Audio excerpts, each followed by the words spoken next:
Rebecca Klopper akhirnya bereaksi, polisikan akun sebar video 47 detik mirip dirinya. Rebecca Klopper bereaksi setelah video mirip dirinya viral di media sosial. Kekasih Fadly Faisal tersebut resmi melaporkan sebuah akun Twitter penyebar video tersebut ke polisi. Siapa nama akun tersebut? Rebecca Klopper melaporkan akun penyebar video viral diduga mirip dirinya, hingga ancam pasal UU ITE. Nama Rebecca Klopper tengah menjadi perbincangan publik setelah video viral mirip dirinya tersebar di masyarakat. Bahkan, Rebecca Klopper juga telah dilaporkan oleh 2 ormas terkait kasus video tersebut. Namun, kini giliran Rebecca Klopper yang melaporkan akun penyebar video tersebut. Akun Twitter yang dilaporkan Rebecca Klopper adalah @dedekugem.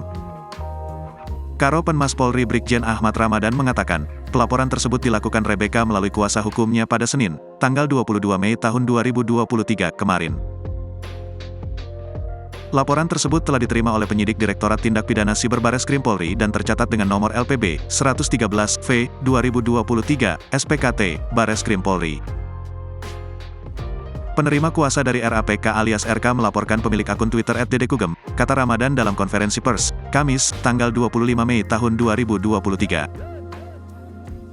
Dalam pelaporannya itu, Rebecca melaporkan akun tersebut karena dinilai melanggar pasal 45 ayat 1 Junto 27 ayat 1 UU RI nomor 19 tahun 2016 tentang perubahan atas Undang-Undang RI nomor 11 tahun 2008 tentang ITE. Atas dugaan tindak pidana dengan sengaja dan tanpa hak mendistribusikan dan atau mentransmisikan dan atau membuat dapat diaksesnya informasi elektronik dan atau dokumen elektronik yang memiliki muatan kesusilaan, ungkapnya.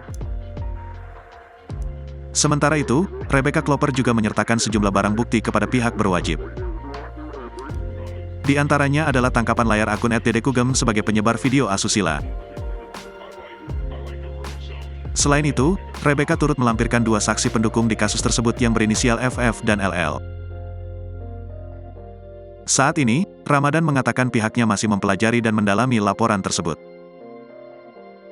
Laporan saat ini masih dipelajari oleh penyidik, tuturnya.